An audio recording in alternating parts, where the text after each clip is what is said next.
kulan waxaan wanaagsan daawadayaal meel kastoo joogtaan iyo soolbaad noo maqlaysaan ku soo dhawaada xogii ugu dambeeyay ee Soomaaliya waa maalinimo Isniina taariikhduna ay ku beegan tahay 2 bishii koobaad 2023 qodobada wararkeena ugu doorona waxaa kamid ah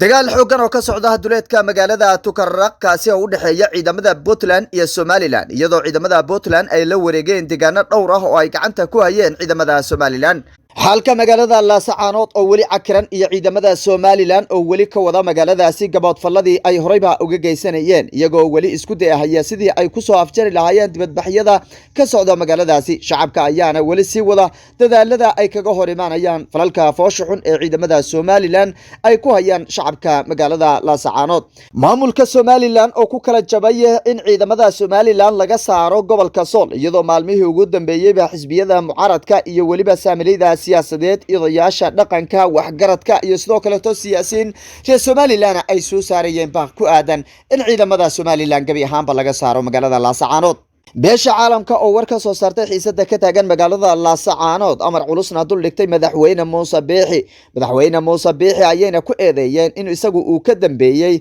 amarkii lagu laayay shacabkii magaalada Laascaanood dowladda federaalka Soomaaliya oo mar labaad ka hadashay xiisada ka sii daraysay ka taagan magaalada Laascaanood go'aan culusna dul dhigtay madaxweyne Muuse Biixi fadeexad la yaab leh oo ka dhalatay hadal u jeediyay gudoomiyaha aqalka sare ee baarlamaanka dowladda federaalka Soomaaliya Cabdi Xaashi oo ka soo jeeda gobolada waqooyi taasi oo kaga hadlayay xiisada ka taagan magaalada Laascaanood waxa ka jira in ciidamada ACC ay gudaha xalayta u galeen magaalada Laascaanood halkaasi oo ay dagaal ku qaadeen saldhig ciidamada Somaliland ay ku lahaayeen magaaladaasi warkeena ayay qayb ka noqon doonaa dhinaca kale waxaan idin soo gudbin doonaa tirada rasmiga ee ciidamada Somaliland maalmihii ugu dambeeyayba ay ku dileen magaaladaasi qodobadaasi kuwa kale faahfaahanaya daawadayaal warkeena kaga bogan doontaan haduu eebeedno balse waxaan si qadarin iyo xushmad leh idinka codsanaynaa haduu ina soo gaaray muuqaalka like saara aragtidiina noogu reeba qaybta commentiga nagu soo bira idinka mahadcelinaa la joogitaankiina una soo duceeyo walaaladeena gobolka Sool ee sida xaqdarada loogu leynayo mahadsanidin aynu ku bilownay maalmihii ugu dambeeyayba waxa isa soo tareeyay walaac xoogan oo ku aadan xiisada ka taagan magaalada Laascaanood iyadoo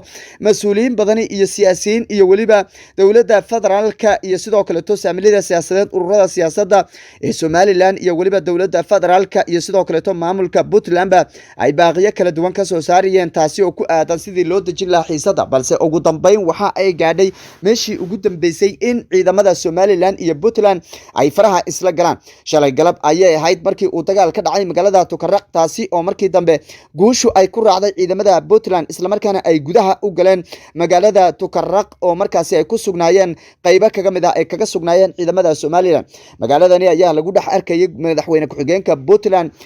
Ahmed Karash oo iyo ciidamo uu hogaaminayo oo ku sugan magaalada gudaheeda isagoo halkaasi shirar jiraa'id ku qabtay uguna baaqay shacabka in ay garab istaagaan ciidamadooda Puntland si looga saaro buu yiri ciidamada ku soo duulay deegaanada Puntland kuna xasuuqaya shacabkii deegaankaasi degana dhinaca kale Ahmed Karash ayaa go'aankiisa waxa uu ku sheegay in uu sii socon doono dagaalka ilaa iyo uu gacanta uu kaga soo dhigo gobolka Sool Snaag iyo waliba Cayn oo Somaliland iyagu ay sheegaan in ay leeyihiin dhinaca kale dagaalku waxa uu iyadana uu ka socday shalay galab agagaarka magaalada Tukaraq deegaano ku hareeraysan oo markaasi dhowr jiho ciidamada Puntland ay dagaal kaga qaadeen ciidamada Somaliland oo halkaasi ku sugan waxaana gabi ahaanba deegaanadaasi la wareegay ciidamada Puntland oo hogaaminayay madaxweyne ku-xigeenka maamulka Puntland Ahmed Karash oo isagu ka soo jeeda deegaanadan ciidamada Somaliland ay sida xoogga ku haystaan dhinaca kale Ahmed Karash ayaa xusay in magaalada Laascaanood saacado kooban uu ku gaari doono iyadoo Somaliland ay jawaab adag ka bixiso sheegtay in aysan iyadu hanjabaynin isla markaana ciidamadoodu ay heegan ku jiraan maalmihii ugu dambeeyayba waxa la arkayay ciidamo aad u tiro badan oo kuwa gaashaaman ee Somaliland ah oo markaasi ku soo qulqulaya gobolada Sool iyo Cayn iyagoo markaasi u diyaar garoobaya dagaal kaga imaada dhinaca Puntland dhinaca kale waxa iyadana xalayta laga soo tabinaya magaalada Laascaanood in dagaal uu ku dhaxmaray ciidamada Somaliland iyo dad shacab ah oo markaasi iska caabin ka sameynayay xaaladihii guracnaa ee ciidamada Somaliland ay maalmihii ugu dambeeyayba ka wadeen magaalada Laascaanood ciidamada Somaliland ayaa shalayta waxa la arkayay iyagoo guryaha u daadanaya isla markaana markaasi galahaya guryaha iyagoo gabdhaha iyo haweenka ku amraya in ay ka soo baxaan guriga si markaasi falal guracan iyo waliba jirdil ay ugu geystaan dhinaca kale dibadbaxyadii ayaa wali sii socda iyadoo shacabkuna ay sheegeen in aysan joojin doonin dibadbaxyadaasi inta ciidamada Somaliland ay ku sugan yihiin gudaha gobolka Sool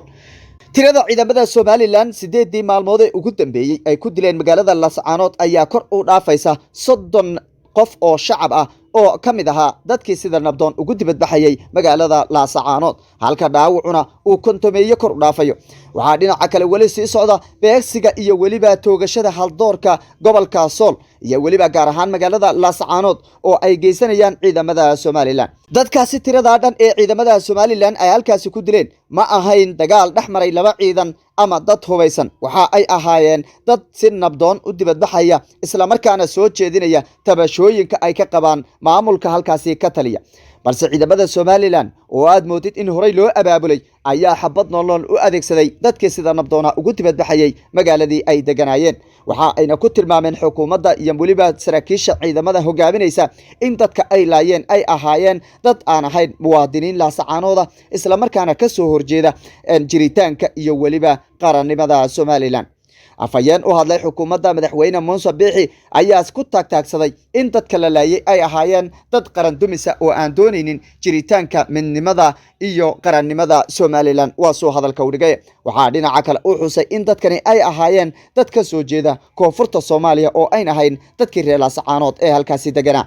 halka dadka la laayay la aqoonsan yahay isla markaana ay ahaayeen odayaashii waxgaradkii iyo waliba culimadii gobolka Sool gaar ahaan magaalada Laascaanood oo si weyn loo yaqaano isla markaana dadkii la laayay ay ahaayeen dadkii lafdhabarta u ahaa bulshada gobolka Sool dhanka kale magaalada Laascaanood xalayta waxaa laga maqlayay risaasta dhawaaqeeda iyadoo la sheegay in ciidamada ACC iyo waliba dad shacab ah oo isabaabulay ay weerar ku qaadeen saldhig ciidamada Somaliland ay ku lahaayeen duleedka magaaladaasi iskarsiinta magaalada Laascaanood ayaa gabi ahaanba go'an taasi oo ay uladan leeyihiin Somaliland inay doonayaan in ay qariyaan xasuuqa iyo dhibaatada ay ciidamadooda ka wadaan magaaladaasi iyagoo gabi ahaanba doonaya in shacabka ay xasuuqaan kadibna aan markaasi la arag oo ay sidaasi ku soo afjaraan dibadbaxayaasha balse shacabka gobolka Sool ayaa shaaciyay in aysan joojin doonin dad loo laayay aysan u joojin doonin dibadbaxyada iyo arrimaha ay ku doonayaan in ciidamada Somaliland iyo maamulka kaliya taliska oo iskaga baxo gobolkooda Sool iyadoo baaqiyo kala duwan ay kaga imaanayaan shacabka meelo badan oo markaasi ku aadan in gabi ahaanba ay joojiyaan dibadbaxayaasha si miiska wada hadalka la iskugu soo laabto balse ciidamada Somaliland ayaa wali wada gabood fallo iyo waxyaabo ka xanaajinaya shacabka oo markaasi aysan u adkeysan karin iyadoo shalaytana la ogaa in magaalada Laascaanood bartamaheeda lagu dilay sheekh aan ka ahaa magaalada Laascaanood oo kamid ahaa mashaayikhda waaweyn ee gobolka Sool dhinaca kale xisbiyada mucaaradka qaarkood ayaa ka hor yimid xukuumadda madaxweyne Muuse Biixi baabka ay wax u wado iyo waliba qaabka ay u wajahday xiisadii ka taagneed halkaasi waxa dhinaca kale ku kala jabay xukuumadda madaxweyne Muuse Biixi maamulka Somaliland ayaa ku kala jaban xaaladda loo wajahay iyo qaabka loo wajahay xiisada ka taagan halkaasi iyo sabab la'aanta dadka loogu toogtay magaalada Laascaanood waxa ayna soo jeedinayaan in ciidamada laga saaro si loo dejiyo xiisada halka madaxweyne Muuse Biixi iyo xubno taabacsanna ay ku adkeysanayaan in ciidamadu amar ay u haystaan sidii ay u soo afjari lahaayeen dibadbaxayaasha iyo dadka caraysan ee markaasi iyo xaaladda ka taagan magaalada Laascaanood dowladda federaalka Soomaaliya ayaa iyadana go'aan culus ka soo saartay xaaladda halkaasi ka taagan iyadoo marar badan baaq u dirtay madaxweyne Muuse Biixi oo ay kaga dalbanayso in ciidamadaysu ay joojiyaan xabadda nolol ee dadka sida nabdoon u dibadbaxaya ay u adeegsanahayaan balse dowladda federaalka ayaa u muuqata in go'aan kale ay ka qaadan doonto maadaama ay wali dibadbaxyadii sii socdaan ciidamada Somaliland ay ku sugan yihiin magaalada Laascaanood oo ay xasuuqayaan dadka shacabka waxaa dhinaca kale shacabka Soomaaliyeed si weyn uga xanaajiyay muuqaal shalayta laga duubay ciidamada Somaliland oo u daadanaya guryaha magaalada Laascaanood taasi oo haweenka ay ku amrayaan in ay ka soo baxaan gurigooda askar ka tirsan askarta Somaliland oo markaasi sheeg dhahaya naayaa soo bax ayaa laga maqlayay laguna arkay baraha bulshada taasi oo lagu faafiyay si weyn shacabka Soomaaliyeed iyo waxgaradku ay uga xanaaqeen gabood falada ay wadaan ciidamada Somaliland siyaasiyiin badan oo Soomaaliyeed ayaa qaba in xaaladda ka taagan magaalada Laascaanood uu dabada ka riixayo madaxweynaha dalka Djibouti Ismaaciil Cumar Geelle oo saaxiib dhow ay yihiin madaxweynaha maamulka Somaliland Muuse Biixi dhinaca kale waxaa ka hadlay gudoomiyaha aqalka sare ee dowladda federaalka Soomaaliya Cabdi Xaashi oo markaasi ka soo jeeda gobolada waqooyi qaabka uga hadlayna cadho weyn ay ka dhalatay gudoomiye Cabdi Xaashi ayaa baaq u diray markii ugu horeysayba shacabka gobolka Sool gaar ahaan magaalada Laascaanood oo ugu baaqay in ay joojiyaan dibadbaxyada isagoo aan ka hadlin dadkii halkaasi lagu laayay waana arrinta baraha bulshada qabsatay saacadihii ugu dambeysay ee lagu eedeynayo gudoomiye cabdi xaashi inuu la safan yahay maamulka keligii taliska ee madaxweyne muuse biixi ee sida ulakaca ah u xasuuqaya shacabka gobolka sool. cabdi xaashi ayaa markii ugu horeysayba isagoon u tacsiyeynin dadkii lagu laayay magaalada Laascaanood iyo eheladooda iyo waliba dadkii faraha badnaa ee lagu dhaawacay ayaa baaq u diray shacabka in ay sida ugu dhaqsiyaha badan ku joojiyaan dibadbaxayaasha.